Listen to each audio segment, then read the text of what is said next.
Hello and welcome to Views on News. I am Jawad. In today's program, we are going to take up for discussion the Egyptian proposal for the reconstruction of the Gaza Strip after US President Donald Trump came up with his idea of taking over the Gaza Strip and converting it into the Riviera of the Middle East. It was right away rejected by the neighboring Arab states, especially when we talk about Egypt and Jordan. Now, Egypt hosted this particular emergency Arab League summit in Cairo on 4th of March, and this particular plan has been endorsed by the regional Arab countries also.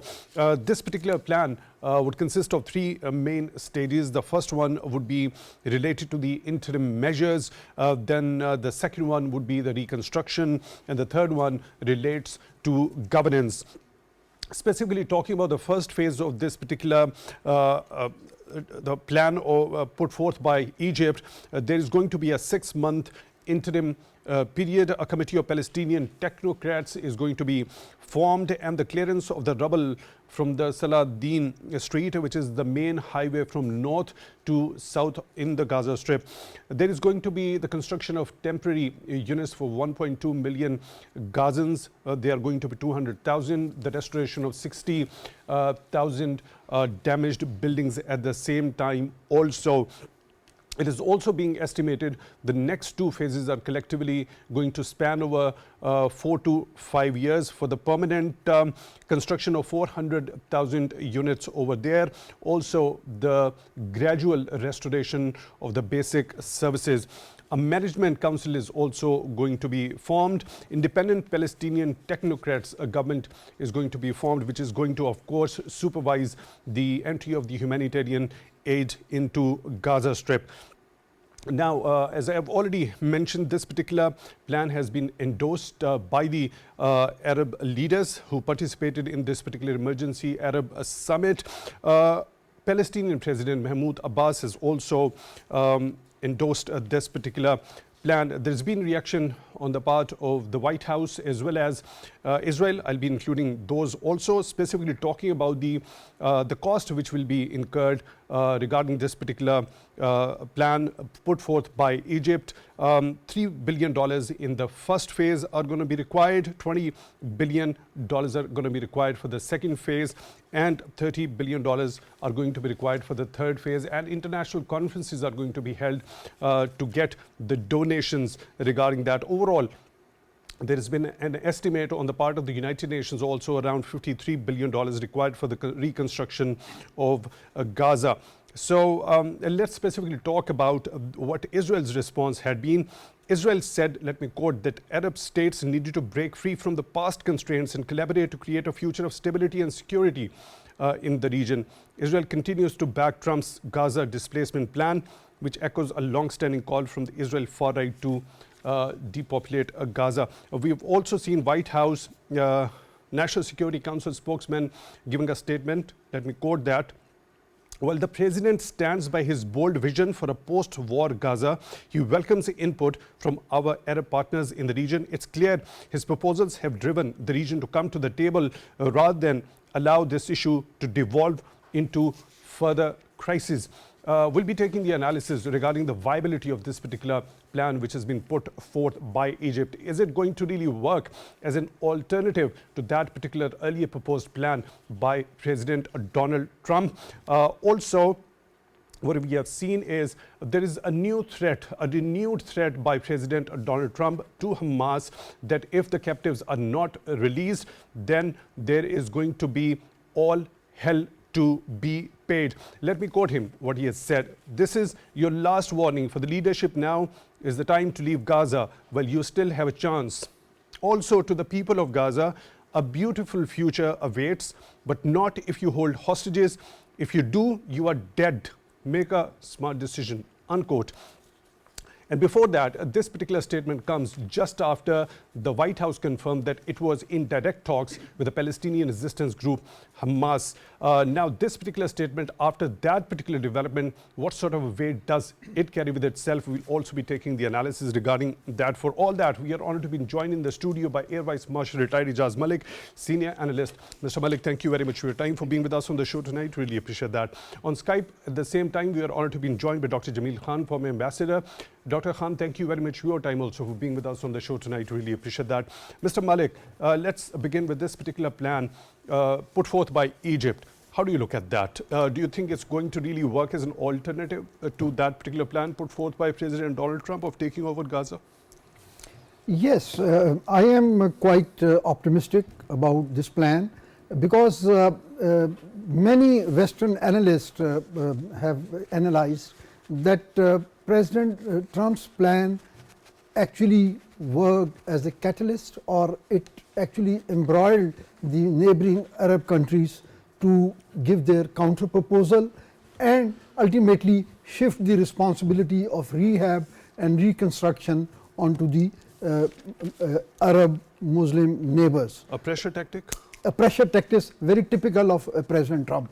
But before we go into the analysis, it reminds me of our childhood memories that once we would see that there are sand castle built on beaches by the kids, and there will be a violent wave would come, or a nasty bully person passing by, and they will just do disastrous damage to those castles, and then they would be happy, or they will be contented to rebuild, assuming that still there is a hope. And this is what exactly has happened to a very living city, to a very living environment which was devastated. What a simple, simplistic analogy that you've just built over here, very much understandable to every person who can relate to that particular thing.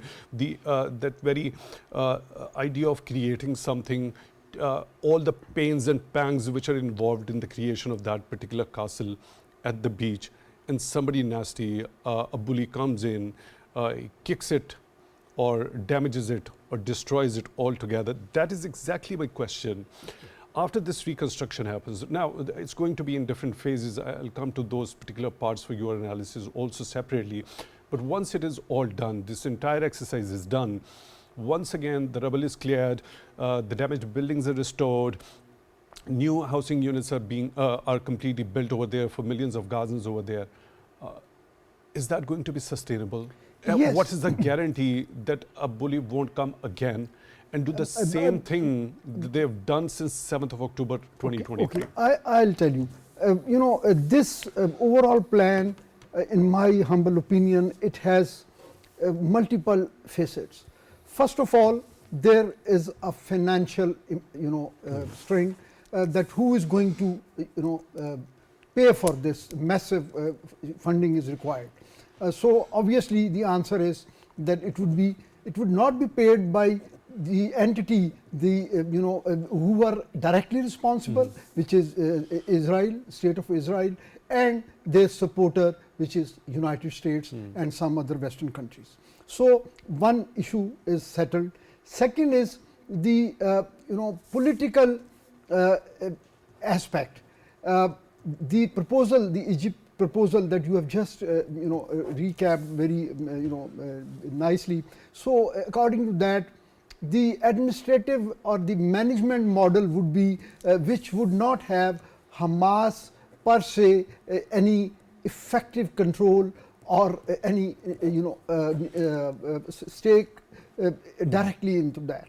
So the political thing is settled, and more than these two is the strategic aspect, that by doing this, ultimately that region has been cleansed from that so-called militants from the perspective of Israel. So now a relatively peaceful and a toothless government or a functional administrative setup will be in place, and by engaging these Arab neighbors, now they have become direct stakeholders. So their investment into this arrangement would itself be a guarantee of peace or a guarantee of sustainability. And indirectly, America and Israel, they would achieve and continue to ensure their strategic objectives in this region. So this is my brief analysis. all these three aspects, the financial aspect, the political aspect, as to the governance and further administration of this particular strip, also the strategic aspect that you've talked about. I'll come back to you one by one on each of these aspects to take your detailed analysis. Let me proceed towards Dr. Ambassador Khan. Ambassador Khan, looking at this particular proposed plan by Egypt, what's your first impression? How do you think it's going to be implemented? Do you think it's going to be viable and could serve as an alternate plan to the earlier presented by President Trump? There had to be some plan because OIC could not come up with any plan in previous about three extraordinary emergency sessions of the head of states. So since they could not come up with any structured plan or a sanction against Israel or sanction against the violation of international law or the violation of the OIC, its own charter, Article 18, or, for example, the preamble. So they could not come up with any plan.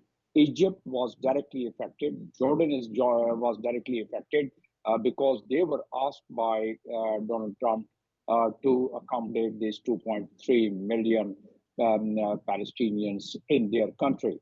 So that became their first issue, and they had to really collaborate with other Arab leaders and come up with some plan. So this plan obviously seems to be quite well consulted with and consulted by the stakeholders, that is Gazans, and that is Hamas and Mahmoud Abbas himself. So it appears that that was in concurrence, but then later on, what we heard from White House, what we heard from United States and Netanyahu, it appears that the very historical rhetoric of encroaching upon the land of Palestinians, which started in 48 and then further in 1967, and then further it was this very operation of Gaza, which they conducted, and every time they were able to encroach upon the territory of Palestinians, and they never went back from there. Initially, they had destroyed about more than 554 small towns and villages in 48, and in 67, further destruction and relocation of Palestinians. Now, Trump announces that besides Israel, that they should leave because it's inhabitable and it is not livable. So it's better for them to have a better life in some other place, and they would be helped out. The Palestinians would be helped out. Palestinians on the other side obviously do not really want to leave their ancestors' land and leave their land where they have all their they associate themselves with the history, culture, and their own ancestors. So that is where now the standoff is. And once White House says, and they go back, and let me also connect that once we talk about the White House stance, and once we talk about Netanyahu, not one statement, several statements, and the far right, what attitude they've been having towards Palestinian, while this Gaza last 2.5 years or more than about 500 days operations are this problem which was created in this land of Gaza, West Bank, which is under the occupation of Israel, and there were 80 new settlements during this period of time. So that means they're still encroaching upon, they're still trying to have their pressure to encroach upon and make the Palestinians leave the territory of Palestine. So that is what I am envisaging about it so far as the Arab leaders are concerned. Yes, they have come up with a proposal. Yes, it has been not agreed to by the US and the Netanyahu, and US and Netanyahu are continuing with their previous demands and rhetoric that they want to build, they want to bring a permanent stability in the region by having. And by the way, we should also have in our mind that during this entire process, ever since Israel came into being, there are dozens of United Nations Security Council resolution, which is international law, and that has not been adhered to. The first one was June 10th, 2024, the Security Council resolution 2735. That was three-phase plan of the ceasefire. It was not respected by Israel. It was not respected by even the United States, and prior to that, there were more Security Council resolution like 2720, which was passed again December 22nd, 2023, and that was only to just provide them the food and medicines to address the human crisis. Even that was not really adhered to, and likewise, there were many other Security Council. So that means that international, and I'm not citing you at this time, citing here the International Criminal Court judgment, what they have made issued the judgment based on the evidence, and those evidences are based on the war crime and the human rights violations. So once international law is not respected, then the law of the military might would prevail. The powerful nations would try to prevail upon on the others, and that is true in most of the territories of the world.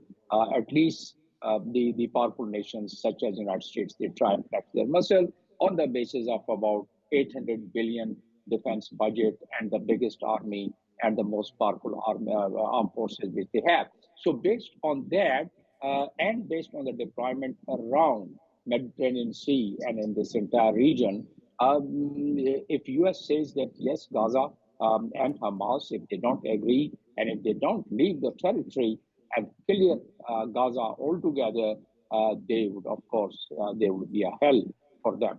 And that is true. And in fact, they are going to resume. They have already, the UNRWA, the United Nations main organization which looks after the refugees there and their humanitarian needs, they are really making you and cry that they are left with only about 3 to 4 days stocks with them. And again, there would be a humanitarian crisis. Israel has belonged there even after the ceasefire. And now it appears that they are absolutely ready and prepared. The Arab leaders, in my view, are in communication, and of course, they are in communication with Hamas, and they are asserting their influence that Hamas should, and they would be asserting their influence that Hamas should leave the territory. Otherwise, the operation would reduce.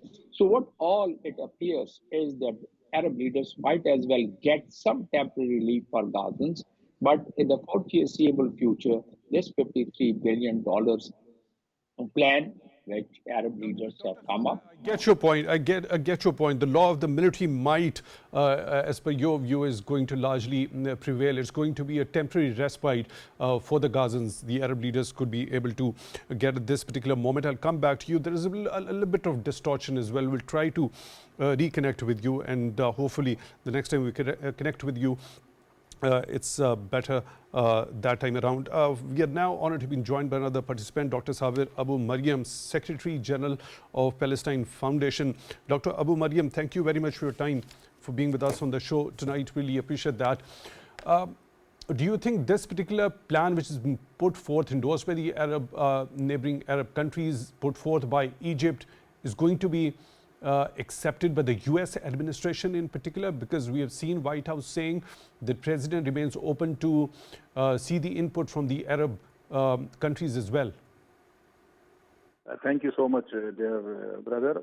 First of all, the plan which was discussed in the Arab League summit in Cairo, we welcome these kinds of initiatives and work out regarding the rebuilding of the Gaza Strip, as the people of Gaza are suffering genocide and many other problems in these days after the 15-month war. But some questions are still on the table. That the Cairo plan is saying that the government in the Gaza Strip will be like a technocrat committee.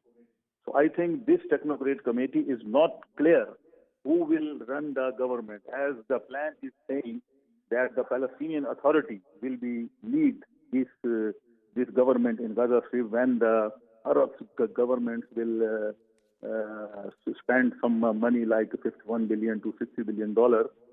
So, the problem is that the issue is that which is now discussed in the Gaza, in the Palestine, in West Bank, that what is the future of Islamic resistance movement Hamas? Hamas is a legitimate political power, political force in the Gaza, who had won the election in 2006, and they performed the government in the Gaza Strip. So now the technocrat committee. This means this is the same like the U.S. plan, like the Trump plan. Trump announces that to expel all the Palestinians outside from Gaza to outside somewhere like Jordan and Egypt. But now this plan is saying the same. People will be staying in the Gaza Strip, but the government will not be by the Hamas. The rule will not be by the Hamas. So this, in my opinion, like a student of political science, I am saying that I think they are trying to give the minus Hamas formula, which is not acceptable by the Palestinian people, because the Palestinian people love Hamas. They are standing with Hamas. In the beginning, there's been a statement, there's been a reaction on part of Hamas in form of a statement. Let me quote that also. We look forward to an effective Arab role that ends the humanitarian tragedy created by the occupation in the Gaza Strip and thwarts the Israeli occupation plan to displace Palestinians. Now, when it comes to the matter of governance, I'll be going to the other participants regarding this particular pressing question. Now, the situation on the ground is not very much similar. It's quite different from 7th of October 2023. Do you think these circumstances, there could be flexibility on the part of the Palestinian resistance group when we specifically talk about in the light of this particular plan put forth by Egypt during the transition period? And we have also seen a statement that has come forth by President Mahmoud Abbas that he's ready to hold presidential and parliamentary elections if the circumstances allow. So don't you think there should be a sort of a flexibility on the part of Palestinian resistance group Hamas during this particular transition? Also, when this particular rubble is being cleared, the reconstruction will follow through? First of all, very clear. The matter is not the rubble, not other. The matter is that what is the wish of Palestinian people? What is the will of Palestinian people? We call it self-determination. What is their opinion? If we will neglect their opinion and we will impose our decision to them, so I think it is not a justice. As the Cairo plan is stating that the two-state vision. The two-state vision, Israel is not accepting this. Even the Palestinian people are not accepting it. And same like people are ready to live on their rubble within their camps, within their temporary houses, but they are not agree to sold out their dignity and their future. This is very well. Dr. Sabir, Maryam, I get your point very well. They're not ready to sell their dignity, and they're even ready to remain within that trouble if they have to.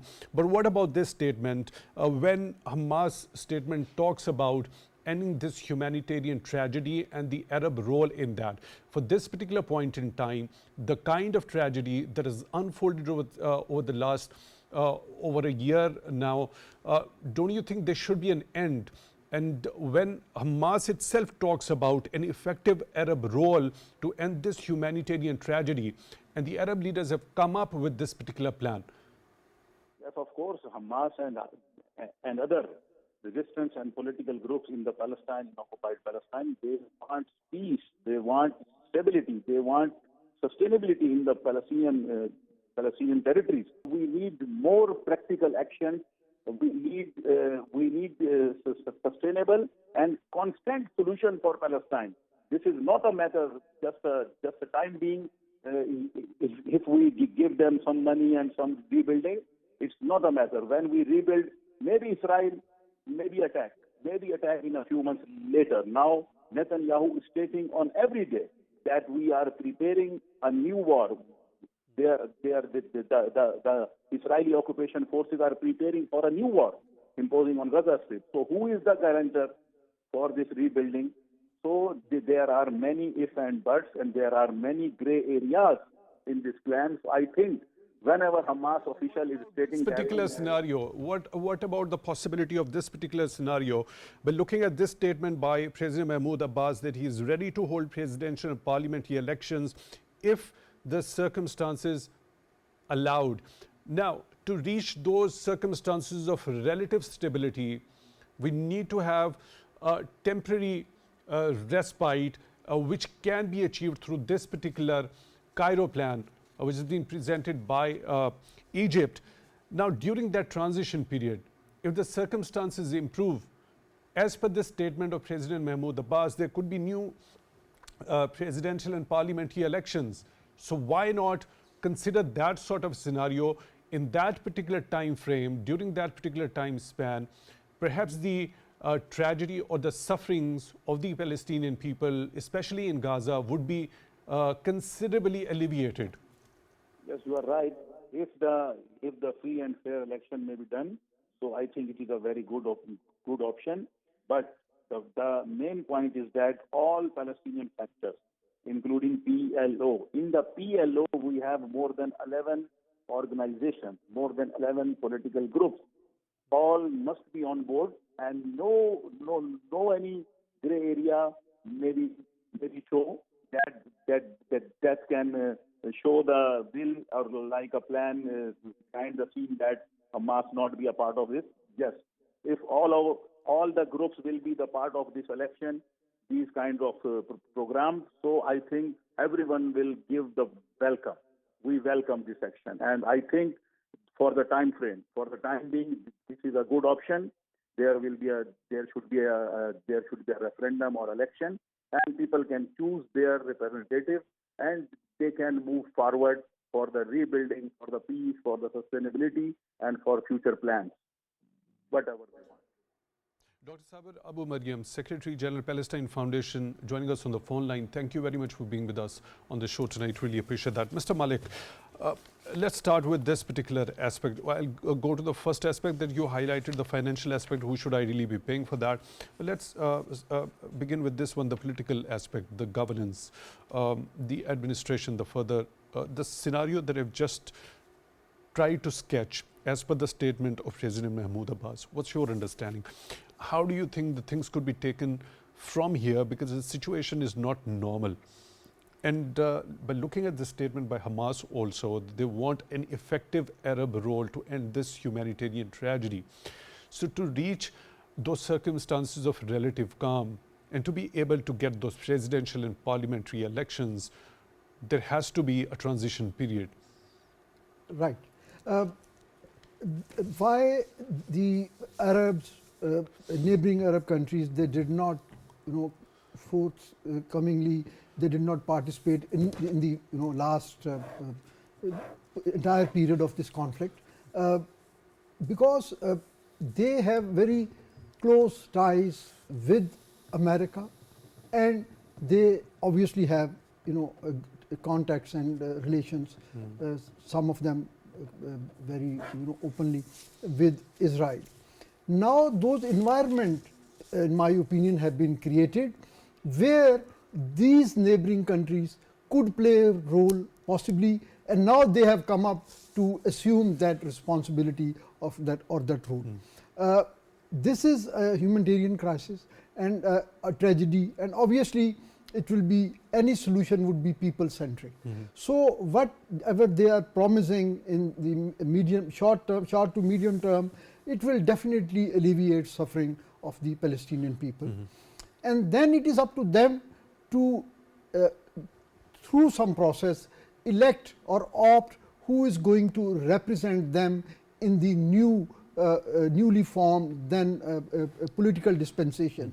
There could be a role of these erstwhile the militant groups, because if they represent the sentiment of the people, obviously they should have, in any fair dispensation, they should have their role. The resistance groups, the Palestinian resistance groups? Palestinian resistance group. And obviously at this stage, it would be, I think, premature to say with assurance that how a foolproof arrangement can be made. Because in that kind of disastrous situation, so many things would be unfolded unlike a textbook solution. So I think the flexibility being shown on the part of Hamas, the statement of President Mahmoud, and the participation of the Arab countries, all put together, I think they would set the pace and they would create an enabling environment wherein reasonably acceptable dispensation could be put in place, so that there is a relatively peace and calm for rest of the plan to work out, which essentially required first of all cleaning of the area, and then starting first and the second phase of reconstruction and rebuilding in that area.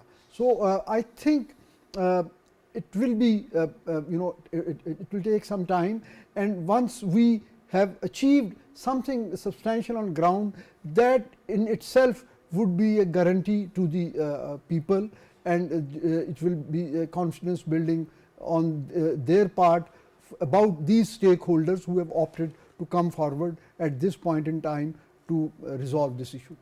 Right. Dr. Ambassador Khan, you already were of the view there could be a temporary respite for the people in Gaza owing to these efforts which are being put by the Arab leaders. Law of military might is largely going to prevail, if I got you correctly at that particular time, because there was a little bit of echo and distortion at that particular point. Correct me if I am wrong, that you said the law of military might is generally going to prevail. So if in the light of that understanding of yours, you will look at that particular plan which was proposed by President Donald Trump, if he's going to stick hard on that, taking over the ownership of Gaza and converting into the Riviera of the Middle East, and it's going to lead to the displacement, a massive exodus of the Gazans from the Gaza Strip. How is it going to manifest? Let's assess the situation in Gaza now at this point in time. Now, the situation in Gaza is that more than 80% of the buildings are just turned into rubble. It's easy to say that people can live on those rubbles for a prolonged period of time. It's easy to say that people can live without the supplies of food, water, and other necessities of life. It's easy to say that people can live withstanding all the weather conditions in all winters and summers altogether. But can human body sustain for a longer period of time, deprived of food, water, proper food, and nutrition, plus the shelter?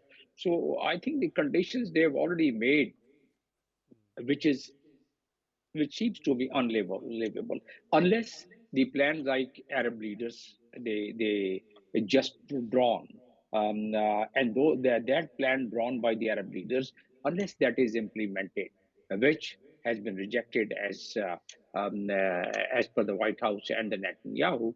So unless that happens, and unless UNRWA is allowed to provide supplies of the basic necessities, including food and water, then how those people can live. That's one part of it. The second part of it, unless there is some kind of international governance, international law implemented. So that is also out of question, because so far it has not been implemented. Even 1967 boundaries, which is international law that Israel should go back to its original boundary.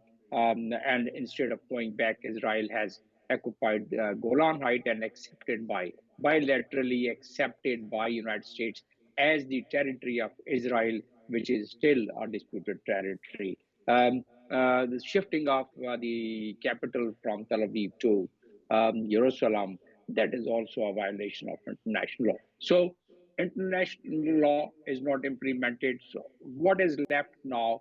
Those people who are more powerful, or those nations who are more powerful, or those groups who are more powerful, can bulldoze their decisions now, and they can keep everyone under their influence, may it be Arab leaders or may it be other leaders. So that is what they've been happening. They've been doing, starting from I 48. understand. I understand your point. The international law stands in abeyance. Um, what next? What about that particular plan by President Trump? If he presses ahead, what are going to be the manifestations, the repercussions on ground with such a massive exodus of people? By looking at this particular most recent statement of him, saying he's warned Palestinian resistance group Hamas, is your last warning for the leadership. Now is the time to leave Gaza. Well, you still have a chance. Also, he specifically mentioned people, also to the people of Gaza, beautiful future awaits, but not if you hold hostages. If you do, you are dead. Make a smart decision. Seems that he still sticks around with that particular already proposed plan. How is it going to affect millions of Gazans on the ground? What are going to be the ramifications? Millions of Gazans have already resettled ever since 48, once Israel was brought into being and the Palestinian territory was carved out.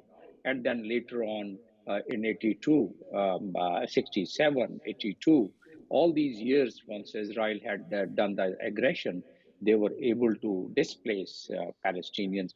This time is no exception. It seems no exception.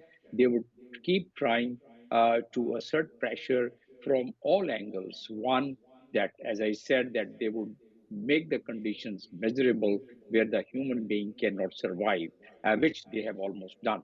And the second is that they would keep the way they have given warning to Hamas, because Hamas is the only entity which is giving them resistance, the only entity which is fighting for their right, the only entity which is fighting as per the General Assembly Resolution 2649, where if anyone comes to occupy your territory, you as a group, as a nation, are in your rightful right to resist and to retaliate with all the power which one has. So is this what Hamas is doing currently? But as I said, that there is no respect to international law, there is no respect to General Assembly resolution or the Security Council resolution. So what is the choice left? Donald Trump warning. That warning, to what extent it's going to be practically implemented? Well, Israel has been implementing it, and without support of the United States, Israel obviously cannot really do what they've been doing and what they are doing even now. As some of the leaders of United States, they say that Israel is United States and United States is Israel. So from that standpoint, I think they would try to push that agenda unless there is some major change in the geopolitical landscape.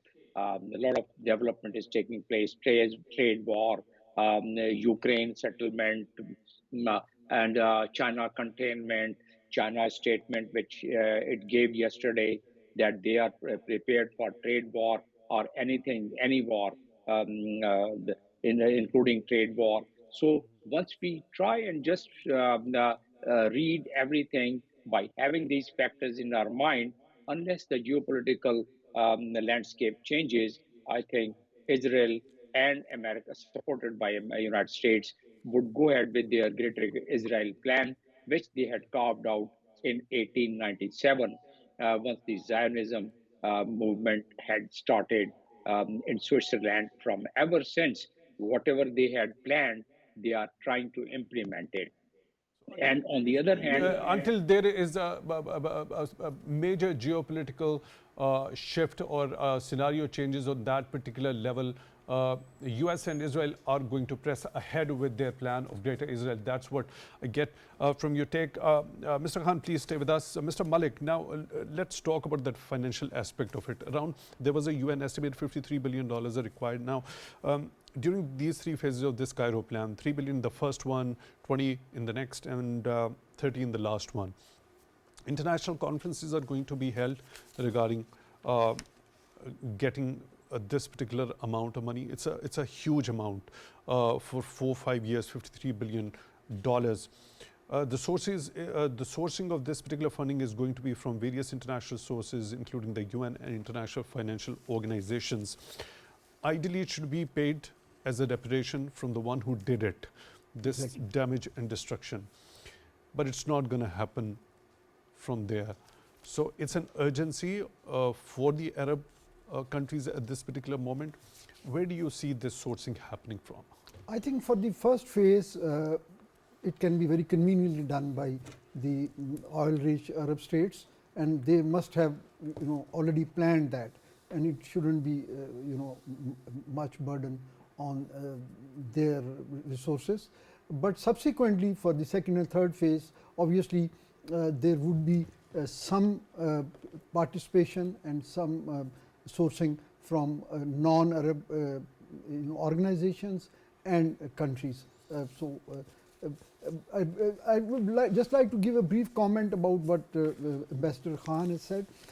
I think Israel should be contented for the time being that they have sufficiently defanged the Hamas and their combat potential. But the Israeli new army chief has to say something different. Let me quote: Hamas has indeed suffered a severe blow. Okay, that level, it resonates with what you have said, but it continues to say it has not yet been defeated. The mission is not yet accomplished. Obviously, in the greater plan of a greater, Israel, till the last Muslim Palestinian is there, they will never be, contended.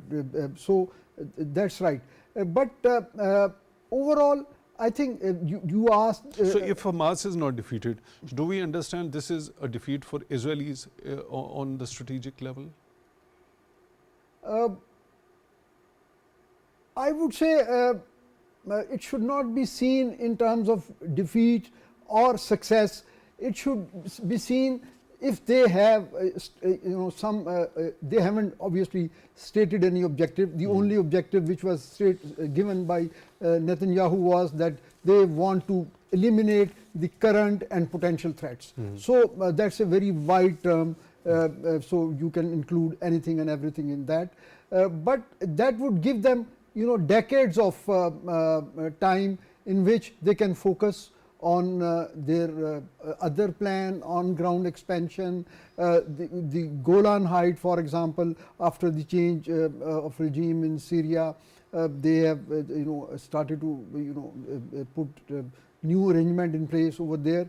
I think America, I mean, the President Trump's plan is not doable, to say the least, because to do that, they have to chip in a lot of resources, which actually means putting boots on ground and a lot of funding. So it is again very paradoxical for them, and it is not in line with their stated policy of not going into wars and not going into new conflicts. So and moreover, they are entangled in so many other things now with these very aggressive and radical policies of trade wars with their neighbors like Mexico and Canada. Mexico and Canada and Chinese that you have just referred. I don't think so. I think they have achieved through this proposal, they have achieved their agenda of bringing in or sucking in the Arab countries towards the resolution of this problem. I get your point. Unfortunately, we're short of time. Very quickly, Dr. Khan, your take regarding, can the US enter into direct talks with Hamas? It has designated it as a terrorist organization. Can it enter into direct talks with it? Your very brief and quick answer regarding that. Please unmute yourself, Dr. Khan. They had entered into a direct talks with Taliban while they had designated Taliban as terrorist entity. Likewise, they have designated Hamas as a terrorist entity, and they are going to have dialogue. They are already having dialogue with Hamas also. So that's true. United States, for them, the international law 1267 or any other international law doesn't matter. They can spearhead their goals, whatever they have, and accordingly they can go ahead with it. Dr. Jamil Khan, former ambassador, joining us on Skype. Thank you very much for being with us on the show tonight. Really appreciate that. In the studio, we were joined by Mr. Vice Marshal retired Eijaz Malik, senior analyst. Thank you very much for your time, for being with us on the show tonight. Really appreciate that. With that, we come to the end of today's episode. Till the next one, take good care of yourselves.